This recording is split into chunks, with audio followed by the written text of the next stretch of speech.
크리스찬의 쉿, 콰이어트 타임.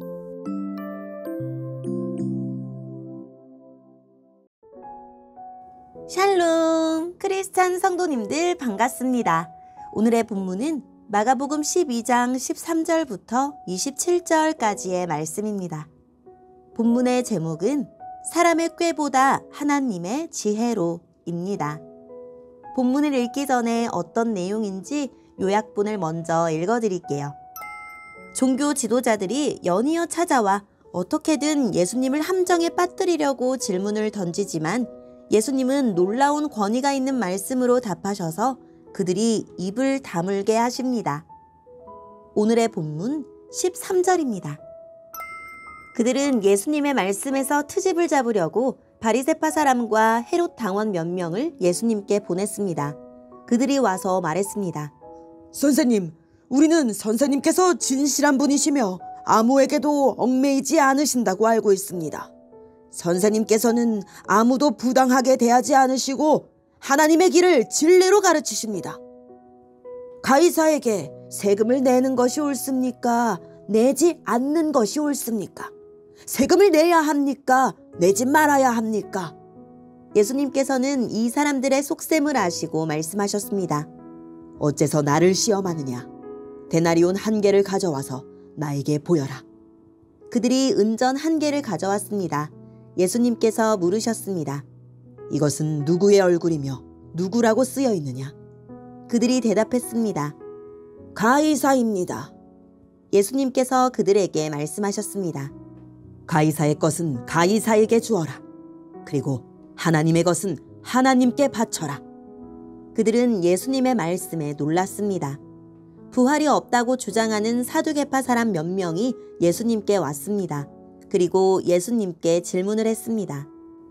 선생님, 모세는 형이 자식이 없이 아내만 남겨두고 죽으면 동생이 그 형수와 결혼하고 형을 위하여 자식을 낳아주어라 하고 기록했습니다. 7 형제가 있었는데 맏형이 결혼하고 자식이 없이 죽었습니다. 그래서 둘째가 형수와 결혼을 했는데 역시 자식이 없이 죽었습니다. 셋째도 마찬가지였습니다. 7 형제 모두가 자식을 남기지 못했습니다. 나중에 여자도 죽었습니다. 그러면 다시 살아날 때 그 여자는 그들 중에 누구의 아내가 되겠습니까? 7 형제가 모두 그를 아내로 맞이했으니 말입니다. 예수님께서 대답하셨습니다. 너희가 성경도 모르고 하나님의 능력도 몰라서 잘못 생각하는 것이 아니냐. 사람들이 죽은 사람들 중에서 다시 살아날 때에는 장가도 가지 않고 시집도 가지 않는다. 그들은 마치 하늘에 있는 천사처럼 될 것이다. 죽은 사람이 다시 살아나는 것에 대해서는 모세의 책에 기록된 떨기나무 대목에서 하나님께서 모세에게 어떻게 말씀하셨는지를 읽어보지 못했느냐. 하나님께서 모세에게 나는 아브라함의 하나님, 이삭의 하나님, 그리고 야곱의 하나님이다 라고 말씀하시지 않았느냐. 하나님께서는 죽은 사람들의 하나님이 아니라 살아있는 사람들의 하나님이다. 너희가 크게 잘못 생각하고 있다. 아멘. 오늘의 본문을 통해 이해할 수 있는 부분은 무엇일까요? 바리새파 사람과 헤롯 당원이 예수님에게 로마 황제에게 세금 내는 문제를 질문합니다. 세금을 내야 한다면 백성이 싫어할 테고 내지 말라고 하면 로마 당국에 고발할 거리가 되니 아주 좋은 질문이라고 생각했을 것입니다. 그렇지만 예수님은 가이사의 것은 가이사에게, 하나님의 것은 하나님에게 바치라는 대답으로 사람들을 놀라게 하십니다. 누구든 데나리온 은전을 가지고 다닌다면 로마 화폐를 사용하는데 거리낌이 없다는 뜻이니 그 사람은 그 은전으로 로마에 세금을 내면 됩니다. 그렇지만 하나님의 형상으로 지음받은 사람은 하나님의 것이니 자신을 하나님에게 드려야 합니다. 이번에는 부활이 없다고 주장하는 사두개파 사람들이 찾아옵니다. 이들은 형이 아들 없이 죽으면 형수와 결혼하여 형의 이름을 이을 아들을 낳아야 한다는 율법을 말하면서 부활이 있다면 부활했을 때 그 여자는 누구의 아내가 되느냐고 비웃듯이 질문합니다. 예수님은 이 질문이 부활 이후의 삶도 성경 말씀도 제대로 모르는 질문이라고 지적하십니다. 오늘의 본문을 통해 알 수 있는 우리 예수님은 어떤 분일까요? 황제에게 세금 내는 것이 옳다고 하면 유대인의 민족 감정을 거스르게 되고, 그르다고 하면 로마에 반역하는 것이 되는 상황에서 가이사의 것은 가이사에게, 하나님의 것은 하나님께 바치라고 대답하십니다. 이는 단순히 위기를 모면하는 수사가 아니라 그들의 잘못된 생각을 바로 잡으시는 답변입니다.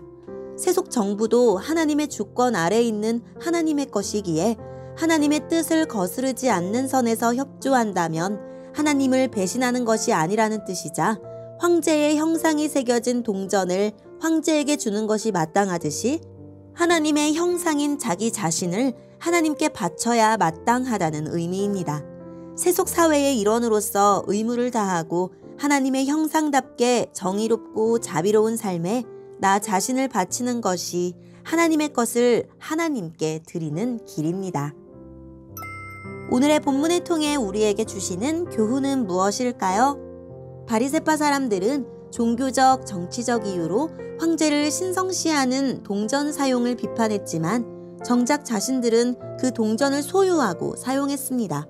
저가의 동침과 무고한 살인도 서슴지 않는 이들이니 그들의 위선이 놀랍지 않습니다. 목적을 위해 수단을 문제 삼지 않는 위선자들을 조심하고 그들의 헛된 논리에 휘둘리지 맙시다. 사두개파 사람들은 자신들의 논리가 완벽하다고 자부했겠지만 예수님은 그들이 성경과 하나님을 모른다고 평가하십니다. 논쟁에서 이기려고 아무렇게나 성경을 사용하다가 스스로 만든 좁고 편향된 패러다임에 갇히고 말았습니다. 성경의 본뜻도 성경을 주신 분의 의도도 다 놓치고 만 것입니다. 다 안다고 자신하지 말고 늘 가능성을 열어두고 배웁시다.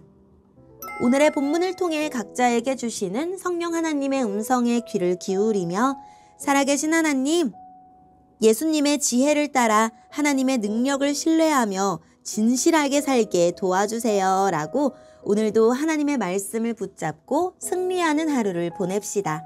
여기까지 크리스찬의 쉿 콰이어트 타임 이었습니다.